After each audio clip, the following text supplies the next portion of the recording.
Thanks to Envato Elements for sponsoring this video. For more information, check the affiliate link in the description.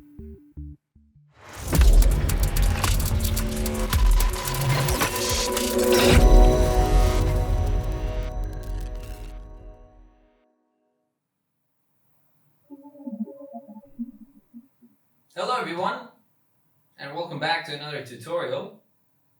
You didn't see me there, did you?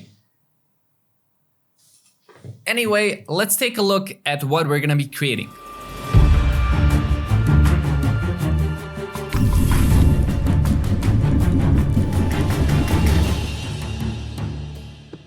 This effect is actually not that complicated, and we're gonna take a look at how we can achieve it by either using a paid tool from Red Giant's VFX suite, chromatic displacement, and also by using only free tools like the Displacement Map plugin, which is built into After Effects, and the Displacer Pro plugin, which is not built in, so you're gonna have to download it and put it inside of your plugins folder, but it is totally free, and the link will be provided in the description. The results that you get are actually quite similar, as you can see from this side-by-side comparison, but in my opinion, you do get better results and finer control when using the chromatic displacement effect. We will also use the CC glass effect to give our character some highlights to further accent the silhouette, and then animate everything to make him appear out of nowhere. You can download the project files on my Gumroad page, which include the footage and original project files so you can practice and follow along. There's a bunch of other stuff available for free, but you could still donate if you'd like to support the channel. Feel free to leave a comment down below with any questions or suggestions for future videos, and with that said, let's go ahead and get started. Alright, so here I have a comp already set up with two of these clips imported, one of them being this sneaky guy, and the other being this guy who is completely oblivious as to what's gonna happen, which is, he's gonna get bamboozled.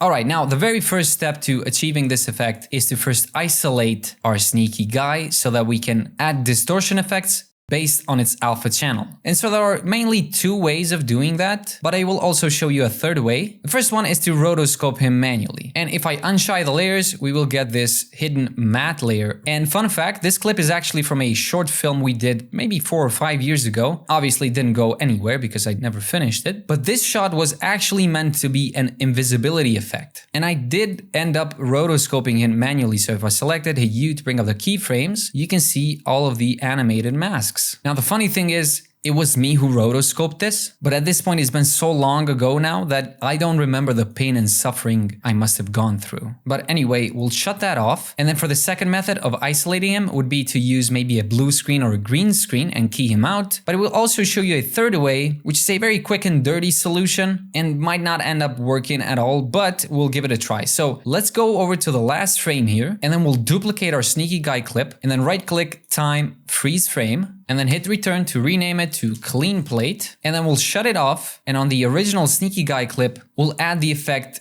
difference matte.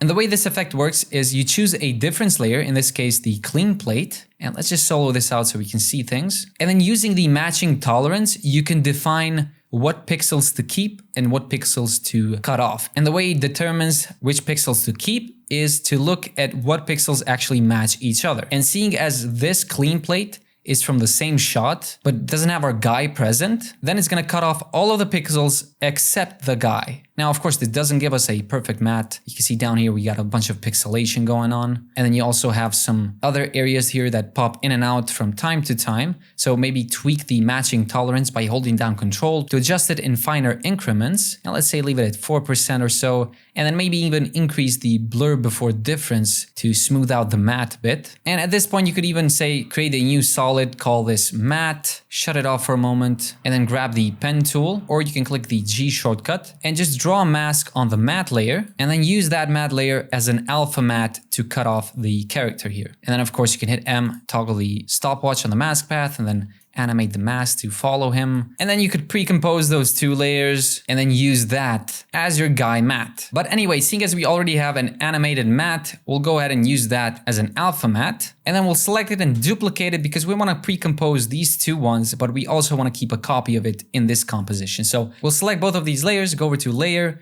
pre-compose, or use the Ctrl-Shift-C shortcut. And we'll call this person displacement map and hit OK. And then we'll go ahead and type in curves and add the curves effect to it.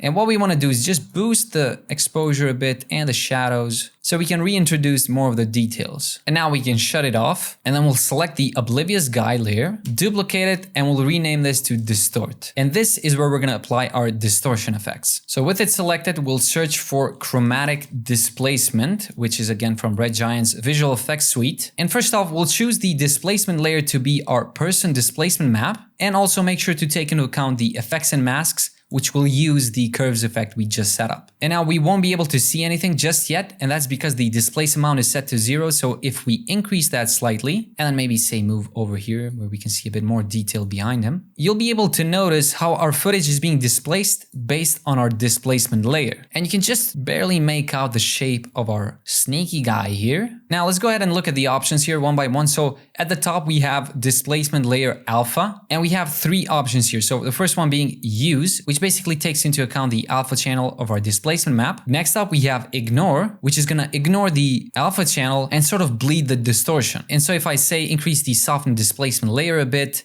and then toggle between use and ignore, you can clearly see how with the use, we're isolating the displacement only to the alpha channel, whereas when we ignore the alpha channel, we also distort beyond our displacement map layer. And then finally we have cutout, which if we toggle between use and cutout, it looks pretty much the same, but let's just solo out the layer itself for a moment and now take a look at the difference. So with the use function, it is isolating the distortion to the alpha channel, but it's also keeping the rest of the shot. Whereas if we use cutout, it's actually also going to cut out our entire layer based on the displacement map's alpha channel. And this can be very useful in cases where we want to add extra effects to it and only have them apply to our distortion. So let's search for curves, and we could say boost this up. And at this point we can actually unsolo it so we can see it together with the rest of the shot. So we'll take a bit of the red off and maybe boost the blue just a little bit so we have more of a bluish distortion. Now this is a stylized look, and at this point it kind of defeats the purpose of invisibility because this guy could actually notice it much more if it's colorized. So let's just keep our guy sneaky here by deleting the curves effect. Now we'll go back to use the alpha channel, and we'll actually use the matte, which we duplicated beforehand, as an alpha matte for our distortion. And the reason we're doing this is so that we can have more control over this. So in this case, let's solo this out, and you'll be able to notice because I feathered out the masks and animated the feather as well, it's a bit smooth around the edges. So in that case, I can add a matte choker effect to the matte layer, which will kind of sharpen things up a bit. And if we hide the masks here, you can see it just gives us a sharper matte. All right, now back to the distortion layer, and we'll find a point in time here where he actually intersects with the other guy. And back to the soften value, this is basically adding blur to our displacement map. So if we set this all the way down, we can now see the tiniest of details. Whereas if we increase this a lot, we're now blurring out the displacement map, in turn giving us a very smooth distortion, kind of like water bubbles or something like that. And here I'll show you, I'll actually add a fast blur effect to our displacement map and increase it. And it's pretty much the same result. But instead of doing it this way, it's actually built into the effect itself. But anyway, we'll leave it at 5%. And then we also have the option to choose between a uniform displacement, which will displace the pixels all together, or we could choose to only displace them horizontally or vertically. But let's leave it back to uniform, and then we'll increase it a bit to say something like 70 or so. That looks good.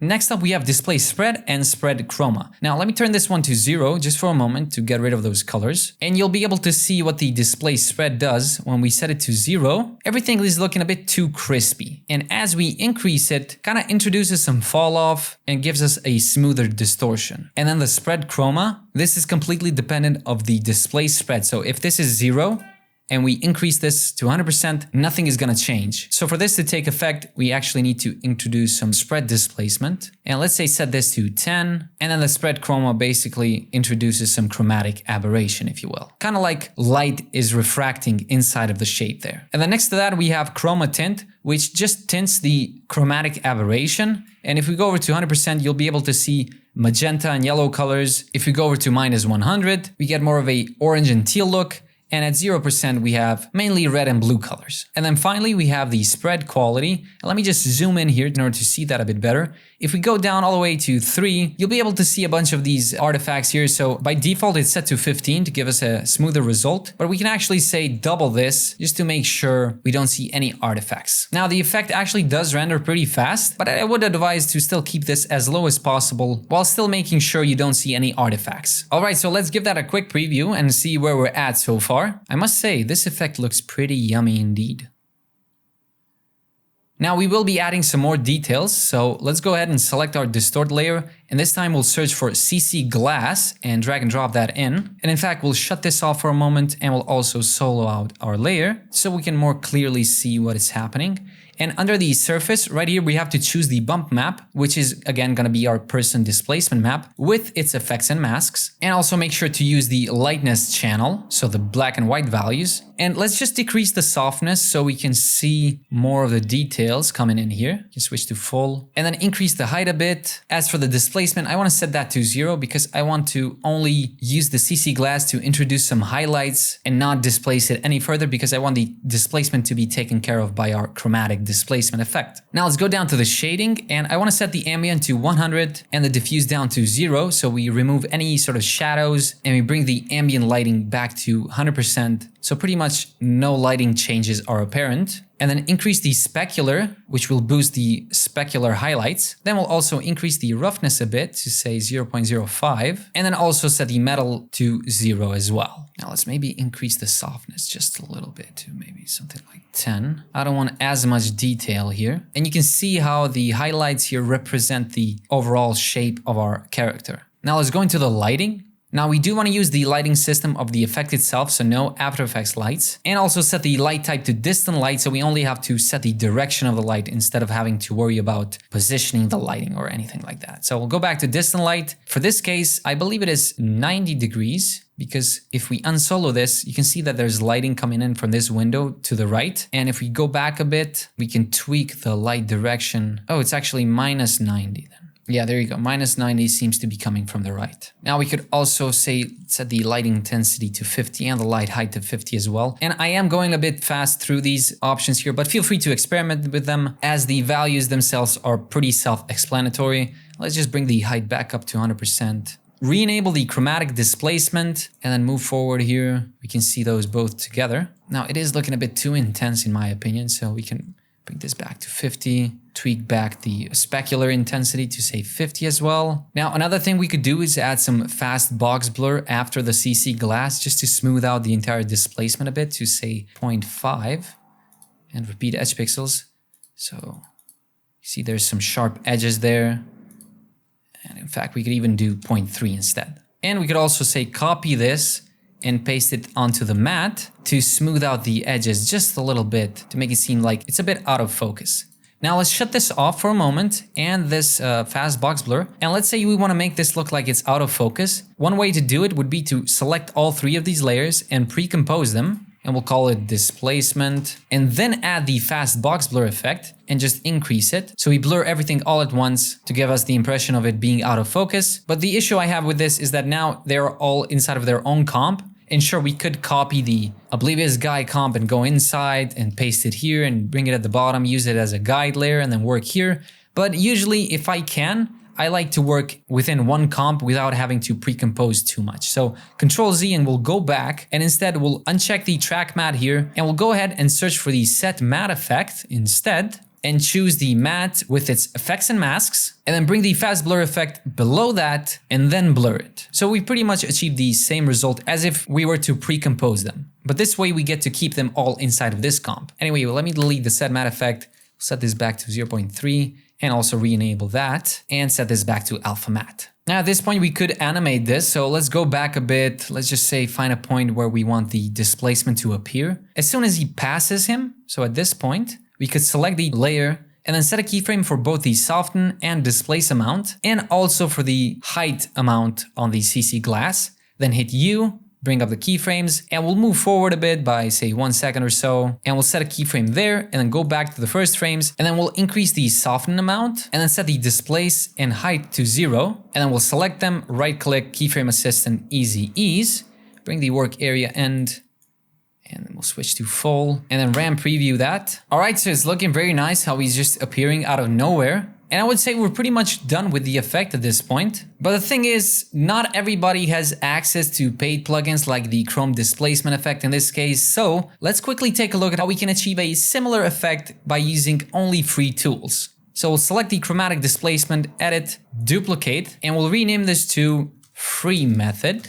Double click on it and we'll select the distort layer and we'll shut off the CC glass, but we'll delete the chromatic displacement. And there's an effect in After Effects called displacement map. We can click and drag that all the way at the top here. And again, we have the displacement map slot. So we can choose our person displacement and we'll move forward a bit. And over here, we have a couple of options. So first of all, there's horizontal displacement and vertical displacement. And we can also choose what channel to take into account when displacing those values. By default, it's set to use the red and green channels. And that's because this effect is meant to be used with normal maps. For anyone familiar with the 3D world, basically normal maps use red and green values to determine which way to push and pull pixels. But instead what we want to use is the luminance. So we'll set those both to luminance. And now as soon as we increase that, you'll be able to notice what's happening here. Basically, again, it's using the displacement map. And by the way, we want to set this back to effects and masks because we do want to use the curves effect there. And now as we increase the horizontal displacement, we're kind of getting the same effect as we did with the chromatic displacement effect. But the limitations with this are that you're only able to push and pull pixels horizontally and vertically. Whereas with the chromatic displacement, even though you have the option to displace horizontally and vertically independently, there's also the uniform displacement option, which allows us to scatter the pixels all together. And I would say that's pretty much it for the displacement map. You could then go ahead and add the CC glass back on top. But there's actually another plugin which is called Displacer Pro, which is like the displacement map effect, but on steroids. Now it does not come with After Effects, meaning it's not built in. You actually have to download this and put it inside of your plugins folder in After Effects, but it is totally free. Now let me disable the displacement map effect, but I will keep it up just so you can see the similarities here. So first off, we have the map layer. We'll choose that, effects and masks, and use the luminance channel. And then we also have translate X and Y, which translates to horizontal and vertical. So we can increase those. But it does have a few more advanced options, such as the map adjustments, for example. And down here, you can actually see the view. So we can switch that to map to see what the map is looking like. First off, we have the map softness, which is the same as using a fast blur effect on our displacement map. And I showed you this before with the chromatic displacement. We can also invert the map, tweak the contrast by adjusting the gamma. But let's reset those. So right-click reset, right-click reset. And we'll switch the view back to result. And then there's the other option here that says chromatic aberration. And if we say set this to 1.1 and the blue to 0.9, we can introduce some refraction just like we did with the chromatic displacement. Now I'm seeing a bunch of results here, so we can maybe increase the map softness just a little bit to make those go away.